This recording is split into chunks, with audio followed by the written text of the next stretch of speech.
जय सरदार साथियों।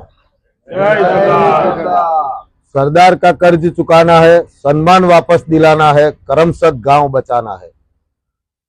મહાનગરપાલિકાની અંદર કરમસદ ગામને જે ભેળવીને એનું અસ્તિત્વનો નાશ કરવામાં આવ્યો એ 6 ગામ પાટીદાર સમાજનું એક ગામ છે, અભિન્ન અંગ છે। સરદાર પટેલની જે વતન છે એની સાથે સાથે 6 ગામ પાટીદાર સમાજનું અભિન્ન અંગ જે કરમસદ મહાનગરપાલિકામાં ભળવાથી એના જે અસ્તિત્વનો નાશ થાય તો એ સમાજ ઉપર પણ અસર પડે છે।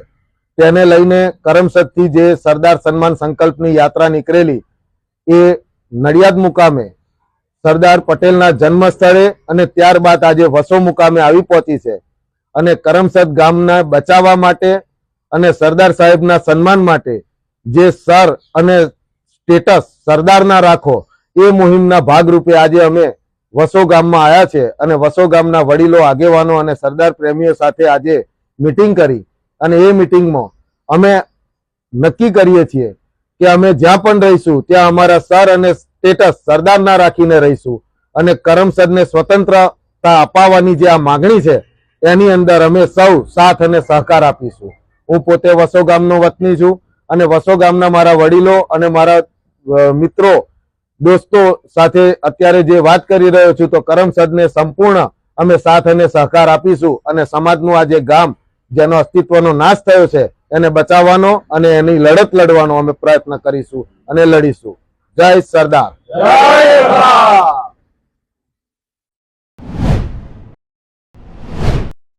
આજે કરમસદના યુવા મિત્રો તેમજ વડીલ મિત્રો પણ કરમસદને જે ગુજરાત સરકારે મહાનગરપાલિકા અમદાવાદ મ્યુનિસિપલ કોર્પોરેશન છે એવી રીતના આણંદ મ્યુનિસિપલ કોર્પોરેશન કરેલ છે તેમાં કરમસદનો સમાવેશ કર્યો છે, જેથી કરીને કરમસદનું જે પોતાનું આગવું નામ છે જે 6 ગામમાં ગણાય છે એવું કરમસદનું નામ ભૂસાઈ જશે। તેથી કરમસદના યુવાનો વડીલોએ ગુજરાત સરકારને રજૂઆત કરી કે ભાઈ અમારું કરમસદનું અસ્તિત્વ રહેવા દો, સરદાર સાહેબનું અસ્તિત્વ રહેવા દો, પરંતુ હજુ સરકાર જાગતી નથી। જેથી કરીને કરમસદના મિત્રોએ એક આંદોલન શરૂ કર્યું, એક યાત્રા શરૂ કરી જે નડિયાદથી શરૂ થઈ અને આજે વસો ખાતે આવેલ છે। તો વસો ખાતે આજના અમારા જે કંઈ કાર્યકરો છે, વસોના નાગરિકો છે અને આ જે આંદોલન છે એ કોંગ્રેસ, ભાજપ, આપ કે કોઈ પણ પક્ષનું નથી, પરંતુ ફક્ત અને ફક્ત કરમસદ અને સરદાર પટેલ સાહેબનું સન્માન જાળવવા માટે જ છે। જેથી કરીને અમારે વસો, ભાદરણ, કરમસદ, સુજિત્રા, નડિયાદ અને ધર્મજ 6 ગામના જે પાટીદારો છે, પાટીદાર સિવાયના અન્ય જ્ઞાતિના પણ અમારા જોડે સામેલ છે અને તેમણે રજૂઆત કરી છે કે ગુજરાત સરકારને અમે એકવાર તો વિનંતી કરીએ છીએ કે જેથી કરીને સરકારને ખબર પડે કે આ અમારું કરમસદ છે, કરમસદનું અસ્તિત્વ ભૂસાવું ના જોઈએ। આ કરમસદ એ આખા ગુજરાતનું અસ્તિત્વ છે। જ્યારે ગુજરાત સરકારે યુનિટી ઓફ સ્ટેચ્યુ 182 મીટરનું કરી અને આખા વિશ્વમાં નામ રોશન કર્યું છે તો પછી શા માટે કરમસદનું નામ ભૂસાઈ જવું જોઈએ? કરમસદનું નામ કોઈ પણ સંગઠનનું છે નહીં। જય સરદાર।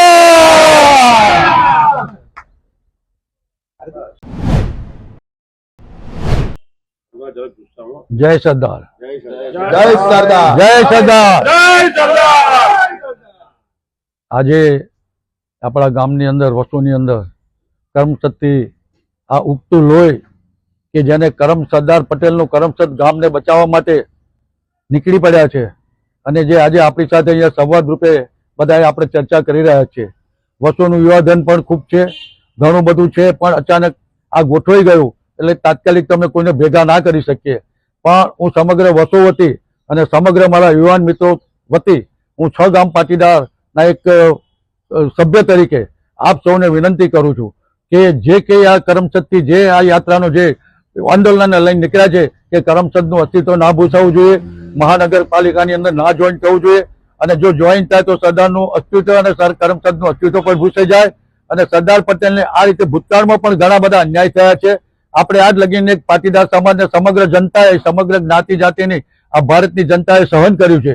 કોઈ પાર્ટીનો આની અંદર કોઈ એ નથી કે ભાજપ, કોંગ્રેસ કઈ છે જ નહીં, પણ એક કરમસદ સરદાર પટેલનું નામ અને કરમસદનું ગામ બચાવવા માટે એનું નામ આપણે નકશા પરથી ભૂસાઈ ના જાય એટલા માટે અમે સૌ આ એક આંદોલન કરી રહ્યા છે અને આંદોલન પેટે કરમસદથી આ યુવાન મિત્રો ભાઈઓ બધે ગામડે ગામડે ફરે છે. એ અનુસંધાનમાં આજે વસ્તુ પણ આવે છે અને આપણે સૌ યુવાન મિત્રો બધા ભેગા થયા છે.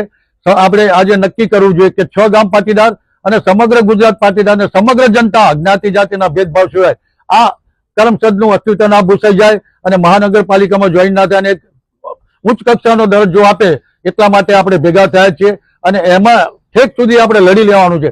જ્યાં સુધી આપણે ભાજપ જોડે કે કોંગ્રેસ જોડે કે સરકાર જોડે કોઈ ઝઘડો છે જ નહીં. એક આપણી માંગણી કે ભાઈ આ સરદાર પટેલે દેશ માટે ભોગ આપ્યો છે, સારી દુનિયા જાણે છે, સારો દેશ જાણે છે. સરદાર પટેલ એકના નહીં, આપણે બધાના છે. તમે જુઓ આંબેડકર બાબાને જુઓ, સરદાર પટેલને જુઓ, ગાંધીજીને જુઓ, આ લોકોએ દેશ માટે ભોગ આપ્યો છે. તો એમનું અસ્તિત્વ શા માટે પૂછો છો? જે ગામમાં એમનો જન્મ થયો, જે ગામ એમનું છે, એને તમે શા માટે અસ્તિત્વમાં ભૂસવા ફરો છો? એને અલગ એ આપો, અલગ અસ્તિત્વ આપો. ભલે તમે મહાનગરપાલિકા બનાવો, અમને કોઈ વાંધો નહીં, પણ કરમસદ ગામને અલગ અસ્તિત્વ આપો અને નહીં આપો ત્યાં સુધી અમારું આંદોલન ચાલશે અને આનાથી પણ વધુ ઉગ્ર સમગ્ર ગુજરાતમાં ચાલશે. એની અમે ખાતરી આપીએ છીએ. યુવાન મિત્રો અમે બધા સૌ તમારી સાથે જ છે. એટલે સરકારે કોઈ પણ એના એ કર્યા વગર, વેરઝેર રાખ્યા વગર આ સરદાર પટેલનું અસ્તિત્વ ન ભૂસાય એના માટે આ એક ગોઠવણી કરે અને કરમસદનું નામ અલગ અસ્તિત્વ રાખીને આપે એવી અમારી આજના આ સૌના અમારા યુવાન મિત્રો અને બધા તરફથી અમારી વિનંતી છે. જય ભારત, જય સરદાર. બોલો.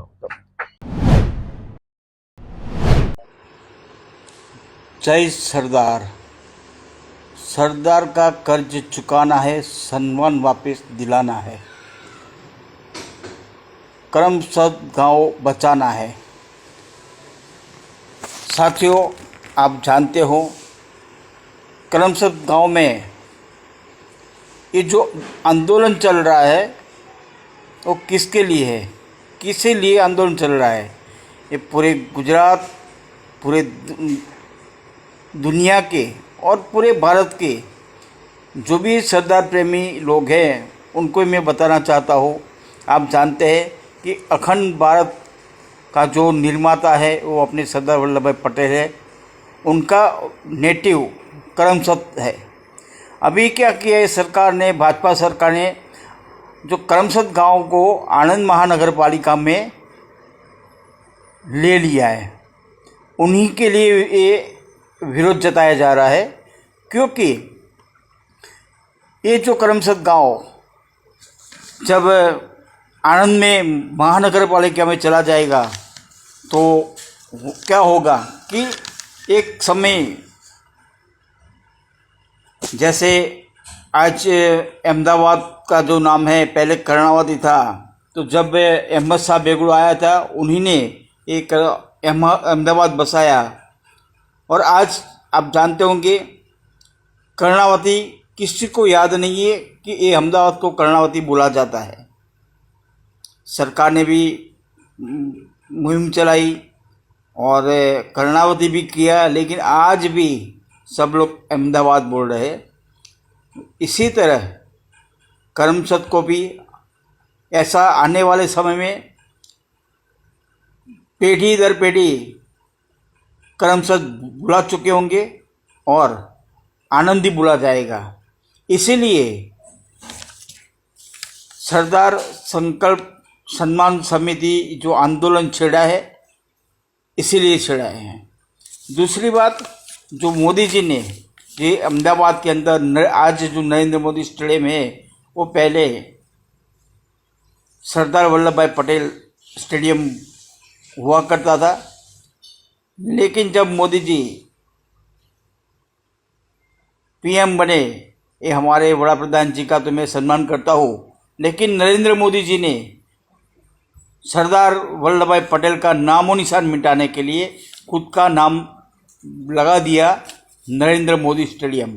तो आप जानते हैं कि आज पूरे कंट्री के साथ पूरे वर्ल्ड में जब क्रिकेट मैच होती है तो नरेंद्र मोदी स्टेडियम बोला जाता है. आप जानते हो सबसे ऊंचा सरदार वल्लभ भाई पटेल का जो स्टैच्यू बनाया है केवड़िया कॉलोनी में, आज वो 182 मीटर है, लेकिन उसको 156 ऐसे कुछ मीटर में जो उनका हार्ट बनाया है वहाँ पे टॉयलेट बनाया ये लोग ने, तो ये कि सम्मान की बात होती है, ये सम्मान हुआ सरदार जी का, मतलब सरदार वल्लभ भाई पटेल का ये सम्मान बोला जाता है।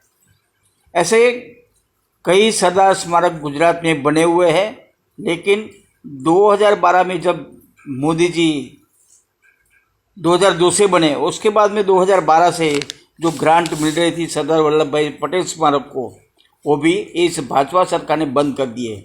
हम भाजपा के विरोध नहीं है, मैं आप सबको बोल रहा हूँ, जो अंधभक्त है उनको भी बोल रहा हूँ, भक्ति करो लेकिन ऐसे ही करो, सच्चाई बोलने का तजुर्बा रखो। हम नरेंद्र मोदी जी के विरोधी है, लेकिन जो सही है तो सही तो बोलना पड़ेगा, क्योंकि मैं हूँ सरदार, मैं हरेश रावल, मैं हूँ सरदार। इसलिए मैं आपको बता रहा हूँ, गलत के सामने आवाज़ उठाओ, चाहे कोई भी हो। तो आज जो सरदार संकल्प समिति आंदोलन जो कर रहा है, तो पूरे देशवासियों को जो सरदार वल्लभ भाई पटेल को मानता है, वो सभी लोग उनका सर मतलब उनके ऊपर जो टोपी है वो सरदार वल्लभ भाई की होनी चाहिए सर। और आपका जो स्टेटस है Facebook, WhatsApp, Insta, x, Twitter, जो भी है उनके ऊपर आप लगाओ, सरदार वल्लभ भाई का स्टेटस लगाओ। हमारी मांग है, ये मुहिम ऐसे चलाओ, आप हमें साथ दो। जय हिंद, जय भारत, मैं हूँ सरदार।